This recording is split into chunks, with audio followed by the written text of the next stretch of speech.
Greetings and welcome to week 4. This week we're going to have a short week. Our meeting, which is normally scheduled for Monday and Tuesday, is going to be this Friday on February 20th.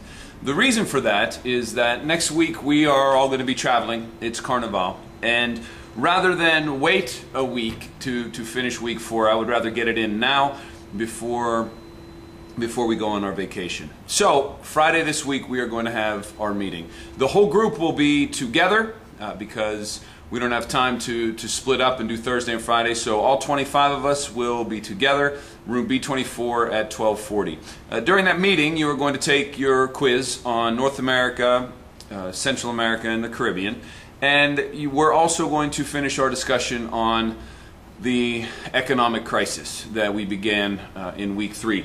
Kids, you take a look, and it doesn't really matter. You go to the cover of the New York Times, you have stories about the financial crisis and the social unrest that it's causing all over the world.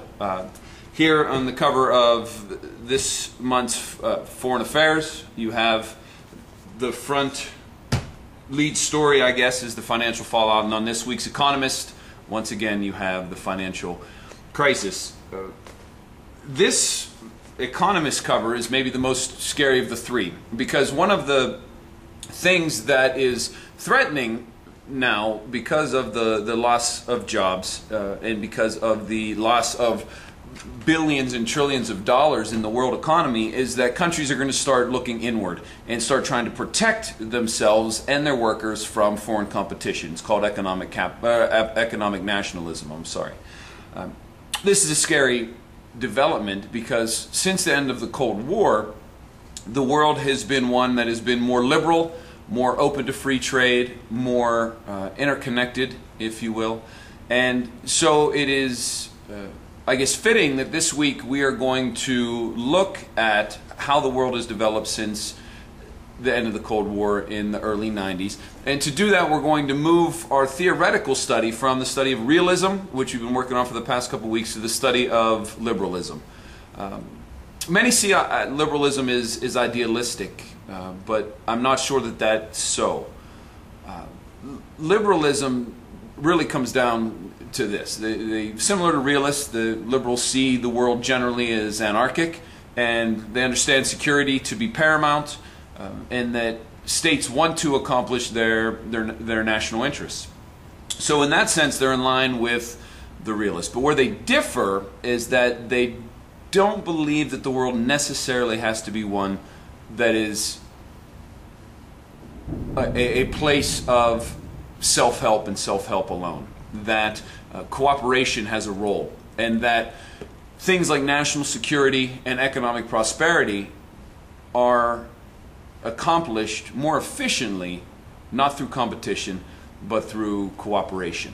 Yeah, and really liberalism, in a sense, has been the dominant lens through the 90s and into this century. September 11th changed that, certainly in some ways, but still the overriding ideals of the United States has been to integrate economies, yeah, to make the world more interdependent through trade, to spread democracy to as many countries as is possible, and to use institutions like the United Nations, like NATO, although the United States has varied from that often and fairly dramatically, but still the basic ideas have applied. And now, due to this financial crisis, those, I guess, basic tenets of the international system since 1991 are starting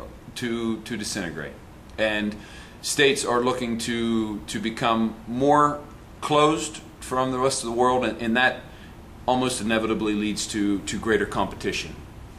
So that's the cover of The Economist this week, the return of economic nationalism. Fairly frightening development. So this week we will look at the roots of liberalism, the, I guess, central philosophers, especially Immanuel Kant, and later in the 20th century, Woodrow Wilson. And then we're going to look at 3 different strains, I guess, of liberal theory, complex interdependency, institutionalism, and democratic peace. We'll study each of those, and your second lecture this week will be dedicated to those three strains. So, the focus of our shortened week: 1, move from realism to liberalism; 2, to continue our study of the economic crisis; 3, to take our quiz on North America, Central America, and the Caribbean. Have a good week. I will see you on Friday, and I wish you a healthy and a happy Carnival. Take care of yourselves. Don't do anything stupid.